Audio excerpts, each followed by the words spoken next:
Good morning students. We are just continuing our previous chapter and today we are going to discuss about our question number 3. Trial balance में जो हमारा question number 3 है उसे discuss करते हैं। तो question number 3 बहुत ही important topic है या इंटरेस्टिंग बोल सकते हैं क्वेश्चन, क्योंकि इसमें कुछ नया लॉजिक है ना। सो क्वेश्चन बोल रहा है prepare a trial balance and found out the amount of capital. मतलब अब आपको क्या करना है, ट्रायल बैलेंस बनानी है। अब आपको कैपिटल का अमाउंट कैलकुलेट करना है। मतलब ये तो नई चीज़ हो गई। अभी तक अपन क्या पढ़ते थे कि अपन को लेजर दे के रखते थे और अपन देखते थे कि ट्रायल बैलेंस की टोटल इक्वल आ जाती है, ठीक है। बट अब क्वेश्चन ने बोल दिया आपको कैपिटल निकालनी है, ठीक है, फ्रॉम दी फॉलोइंग इन्फॉर्मेशन, और आपको ढेर सारे अकाउंट्स दे दिए। सो कोई दिक्कत नहीं है। सबसे पहले अपन स्टार्टिंग करते हैं। तो अपन को सबसे पहले बोला है कैश 1000 रुपीज़। तो अब आप लोगों को इतना पता हो जाना चाहिए कि जो असेट्स होता है बाय डिफॉल्ट उनका बैलेंस क्या होता है, डेबिट, ठीक है। तो अपन सबसे पहले फॉर्मेट बनाते हैं, फिर उसके बाद क्वेश्चन जो है अपन स्टार्ट करेंगे। तो सबसे पहले format would be like that कि ट्रायल बैलेंस एज ऑन जो भी डेट दे रखी है वो लिख देते हैं। फिर उसके बाद क्वेश्चन में फर्स्ट स्टेटमेंट बोल रहा है कि कैश रुपीज़ 1000, मतलब कैश आपके पास कितने का है, 1000 का।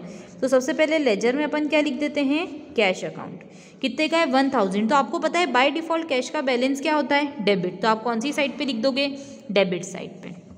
नेक्स्ट आगे उसने क्वेश्चन में बोल रखा है बैंक ओवरड्राफ्ट। तो जैसे अपन ने बीआरएस वाला चैप्टर करा है तो आप लोगों को पता है बैंक ओवरड्राफ्ट क्या होता है। तो bank OD is your liability. एक तरीके से आपके लिए शॉर्ट टर्म बेसिस पे लोन हो सकता है या एडवांस हो सकता है जो बैंक ने आपको अभी इशू करा है कुछ अमाउंट, जो आपको फ्यूचर में इंटरेस्ट के साथ रीपे करना होगा। तो bank OD is of ₹2000। So simply we can see कि इट इज़ अवर लाइबिलिटी। तो इसका बाय डिफॉल्ट बैलेंस क्या होगा, क्रेडिट।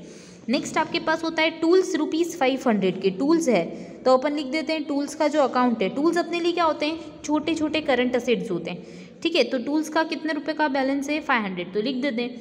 अब लिखते हैं ड्यू फ्रॉम राम। अब एक चीज़ समझिएगा, एक होता है फ्रॉम और एक होता है टू, दोनों के बीच में फ़र्क समझना। ड्यू फ्रॉम राम मतलब राम की साइड से ड्यू है, मतलब राम अपने को देना बाकी है। राम अभी अपन को फ्यूचर में पैसे देगा। It means it would be our debtor. He और she may be your debtor. वो इंसान आपके लिए क्या बन जाएगा, डेटर। और ड्यू टू होता है ना, तो इट मीन्स कि वो पर्सन आपके लिए लाइबिलिटी है, यानी कि वो आपके लिए क्रेडिटर होगा। तो from would be your debtor, या तो याद रख सकते हैं या फिर मैं समझा रही हूँ तो समझ लीजिए कि फ्रॉम मतलब ड्यू उसकी साइड से बाकी है। तो उसकी साइड से बाकी है तो कहीं ना कहीं वो आपको फ्यूचर में पेमेंट करेगा। तो वो फ्यूचर में तभी पेमेंट करेगा जब आपने उससे अभी कुछ क्रेडिट में दिया होगा। तो वो अपने लिए क्या बन जाता है, डेटर या डेबिट बैलेंस, ठीक है। तो बोला है ड्यू फ्रॉम, सबसे पहले उसने राम बोल रखा है, ड्यू फ्रॉम राम। तो वो अपन लिख देते हैं राम अकाउंट। राम का कितना अमाउंट ड्यू है बेटा, 3000। तो लिख लेते हैं, ये डेबिट में होगा क्योंकि ड्यू फ्रॉम है, ठीक है, 3000। फिर बोल रहा है ड्यू फ्रॉम सोहन। सोहन से कितना ड्यू है, तो लिख देते हैं क्या, सोहन अकाउंट। सोहन अकाउंट अपने पास आ जाता है कितना, 2000। तो लिख दो यहाँ पे 2000। फ्रॉम था तो डायरेक्टली अपन ने लिख दिया। अब इसके बाद अपने पास अगली चीज़ क्या आती है, तो अगली चीज़ उसने बोल रखा है क्वेश्चन में ड्राइंग है। ड्राइंग जो आपने कैश में की है वो है 100 रुपीज़। देखो ये समझ लो, समझने वाली चीज़ है। ड्राइंग उसने क्वेश्चन में बोल रखा है कैश में 100 है, गुड्स की 200 है। बट आपको ध्यान रखना है कि टोटल ड्राइंग कितनी है, तो 300 की है। टोटल ड्राइंग कितनी की है, 300 की। तो अपन ड्राइंग क्या कर देते हैं, डेबिट में लिखते हैं, क्योंकि इससे कहीं ना कहीं कैपिटल रिड्यूस होता है, ठीक है। तो जो चीज़ कैपिटल को रिड्यूस करती है वो कैपिटल अकाउंट में क्रेडिट साइड पे आती है। फिर ये बोल सकते हैं कि इसको क्या कर सकते हैं अपन, डेबिट में लिख सकते हैं। तो ड्राइंग लिख देते हैं डेबिट में।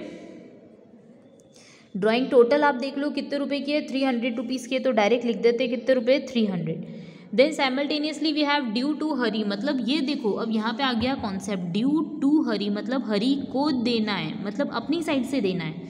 तो अपनी साइड से देना है मतलब ये अपने लिए लाइबिलिटी बन गई और ये अपने लिए क्या बन गया, क्रेडिटर, 1500 रुपीज़ का। तो अब अपन लिख देते हैं क्या कि ड्यू फ्रॉम हरी, अब बोला है ना उसने, तो अपन लिख देते हैं हरी अकाउंट। हरी के अकाउंट में उनको डालना है बैलेंस, और उसका कितना पेंडिंग चल रहा है अपने पास, 1500 का। अब उसके बाद उसने क्वेश्चन में बोला है इंटरेस्ट ऑन इन्वेस्टमेंट ₹150। तो अब आप सोचो इंटरेस्ट इन्वेस्टमेंट है, मतलब कहीं ना कहीं अपन ने कुछ अमाउंट कहीं ना कहीं इन्वेस्ट किया होगा, तो पार्टी अपन को इंटरेस्ट दे रही है, तो it is the part of our profit, ये अपने लिए इनकम बन जाएगी। तो ये क्या हो जाएगा, क्रेडिट। तो लिख देते हैं इंटरेस्ट ऑन इन्वेस्टमेंट, ये प्रॉफिट का एलिमेंट है, तो ये क्या हो जाएगा, क्रेडिट। कितने रुपए का है, 150। अब क्वेश्चन ने आपको बोला है कि आप ये सब लिखो और आपके पास बैलेंसिंग फिगर का आएगा, कैपिटल का। तो लिख देते हैं कैपिटल और यहाँ पे BF लिख लो, यानी बैलेंसिंग फिगर। कैसे पता पड़ेगा बेटा, तो कॉमन सेंस लगाओ, आप करो टोटल। आप करो सबसे पहले डेबिट साइड की टोटल, फिर आप करो क्रेडिट साइड की टोटल। आपको पता पड़ेगा जो डेबिट की टोटल है वो क्रेडिट की टोटल क्या होनी चाहिए, इक्वल होनी चाहिए। अगर क्रेडिट की टोटल के इक्वल आ जाती है तो कोई दिक्कत नहीं है, बट अगर क्रेडिट की टोटल के इक्वल नहीं आती है, वैसे नहीं आएगी इस क्वेश्चन में क्योंकि अपन को बैलेंसिंग फिगर कैलकुलेट करना है। तो अपन सबसे पहले डेबिट की टोटल करते हैं। यहाँ पे 1000 + 500 + 3000, पहले राउंड अप करके कर लेते हैं, 1 3 और 1 4, 4 2 6, 6800। यहाँ की टोटल कितनी आ गई 6800। मतलब आपको ये कहीं ना कहीं पता हो जाना चाहिए कि यहाँ की टोटल भी 6800 के आसपास ही क्या होनी चाहिए, आनी चाहिए। 6800 के आसपास टोटल हमारी आनी चाहिए, है ना। तो अब अपन यहाँ पे क्रेडिट में भी लिख देते हैं 6800, बट अब अपन एक्चुअली क्या करते हैं, इसको टोटल को करके देखते हैं कि अपने पास अल्टीमेटली यहाँ पे टोटल जो है वो कितने रुपए की आ रही है। ठीक है, तो अब सबसे पहले अपन यहाँ पे टोटल कर लेते हैं। तो आप लोग भी अपनी कॉपी के अंदर सबसे पहली चीज़ जो है वो टोटल कर लो। ठीक है, तो अपन को पता पड़ता है कि यहाँ पे टोटल है 2000 प्लस 1500 यानी 3500, तो 3650। इधर की टोटल कितनी आ जाती है 3650। ठीक है, कितनी आ जाती है 3650। तो आप सोचो यहाँ पे डेफिशिएंसी फिगर होगा कुछ ना कुछ, यहाँ पे क्या ऐड करो कि 6800 हो जाए। तो 6800 के अंदर से आप जो भी टोटल आई है उसको माइनस कर दो, यानी कि 3650 को आप क्या कर दो, माइनस कर दो। तो आपके पास अल्टीमेटली अमाउंट आ जाएगा 3150। It would be your balancing figure of your capital. ठीक है, ऐसे अगर आपको कोई असेट्स में से बोले कि कोई चीज़ निकालनी तो आप इजीली कैलकुलेट कर सकते हो। आपको पता है टोटल तो इक्वल होने वाली है। यहाँ पे एक वर्ड लिख देना बेटा, मैं बोलना भूल गई थी, टोटल। ठीक है, ट्रायल बैलेंस का टोटल। ओके, अगर मान लो यहाँ पे कैपिटल नहीं होता तो ये अपने अकाउंट काय में चला जाता, सस्पेंस में। ये याद रखिएगा, जैसे अभी क्वेश्चन में तो बोला है आपको कि कैपिटल आ जाएगी balancing figure, but just assume कभी अगर किसी कंडीशन में हमारा ट्रायल बैलेंस मैच नहीं करता तो अपन जो भी बैलेंसिंग फिगर आता है उसको काय में डाल देते हैं, सस्पेंस अकाउंट में। ये चीज़ ध्यान रखिएगा। अब जो दूसरी चीज़ मैं आपको बताने वाली हूँ वो ये कि अब आगे वाले आने वाले जितने भी क्वेश्चंस है वो सब सिमिलर नेचर के हैं। तो मैं आपको बता देती हूँ कि आपको इनको सॉल्व कैसे करना है।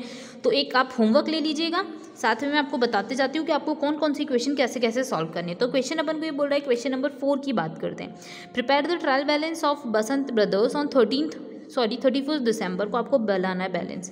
कैपिटल अकाउंट का बैलेंस है 40,000। तो सिंपल सी बात है, आपको पता है capital would always have credit balance. तो अपन लिख लेंगे कि इस चीज़ का बैलेंस काय में आने वाला है, क्रेडिट में। नेक्स्ट इज फर्नीचर का बैलेंस आपको दे रखा है। तो फर्नीचर आपके लिए क्या होता है, असेट्स होता है। तो क्या में बैलेंस आएगा, डेबिट में, मतलब डेबिट साइड पे लिखना है। बस एक चीज़ ध्यान रखिएगा, सबसे ईजी चैप्टर अपनी बुक का यही है। ठीक है, क्योंकि आपको पता है कि सिर्फ आपको लिखना ही है, या तो डेबिट में लिखना है तो क्रेडिट में, बट बस इतना पता होना चाहिए कि कौन सी चीज़ डेबिट में लिखनी है, कौन सी चीज़ क्रेडिट में। अब बोला है ट्रेड एक्सपेंसेस। अब आपको पता है एक्सपेंसेस है, मतलब बाय डिफॉल्ट इनका बैलेंस क्या होने वाला है, डेबिट। तो ये काय में आ जाएगा, डेबिट में। Next discount allowed. तो आपको पता है डिस्काउंट अलाउ मतलब हमने हमारी साइड से किया, तो एक तरीके से अपने लिए एक्सपेंसेस होगा कि नहीं, या फिर एक तरीके से अपने लिए लॉस हो गया कि नहीं हो गया, मतलब loss would always be debited. तो इसका बैलेंस भी क्या हो जाएगा, डेबिट हो जाएगा। मतलब ये कौन सी साइड पे आएगा, डेबिट साइड पे। Next is discount receive. तो अब आप कॉमन सेंस लगाओ, डिस्काउंट रिसीव मतलब हमारे लिए एक तरीके से इनकम हो गई, हमने कम पैसे दिए सामने वाले को, तो ये अपने लिए क्या हो जाएगा, क्रेडिट बैलेंस। Next purchases. तो you know purchases would always be debited. तो परचेज का बैलेंस क्या होता है, डेबिट। तो याद रखिए परचेज का उल्टा क्या होता है, सेल्स। तो सेल्स का बैलेंस क्या हो जाएगा, क्रेडिट हो जाएगा। फिर कैश। तो बाय डिफॉल्ट कैश का बैलेंस क्या है, डेबिट। ठीक है, कौन सा होता है, डेबिट। बिल्डिंग अपने लिए क्या है, असेट्स है। तो असेट्स का बाय डिफॉल्ट बैलेंस क्या हो जाएगा, डेबिट हो जाएगा। नेक्स्ट डेटर है। तो डेटर तो डेबिट होते ही है। फिर क्रेडिटर अपने लिए क्या हो जाएंगे, क्रेडिट हो जाएंगे। एक चीज़ ध्यान रखिएगा, जैसे यहाँ पे इस क्वेश्चन में कहीं नहीं बोल रखा कि कोई चीज़ के आगे डेबिट या क्रेडिट नहीं लिख रखा, तो ये बाय डिफॉल्ट हमने अज्यूम करा है, ये होता है। बट अगर किसी चीज़ के आगे बोल दे, जैसे मान लो राम बोल दिया, क्वेश्चन में बोल दिया राम और ब्रैकेट में दिख दिया क्रेडिट, इट मीन्स आपको पता है कि ये राम को आप डेटर नहीं अज्यूम कर सकते, अब आपको क्रेडिटर ही अज्यूम करना पड़ेगा या क्रेडिटर ही लेना पड़ेगा। ये चीज़ आप ध्यान रखिएगा। अब बात करते हैं क्वेश्चन नंबर 5 की। ये भी सेम है, ये चैप्टर में बहुत सारे क्वेश्चंस आपको होमवर्क में मिलेंगे क्योंकि बहुत इजी क्वेश्चंस हैं।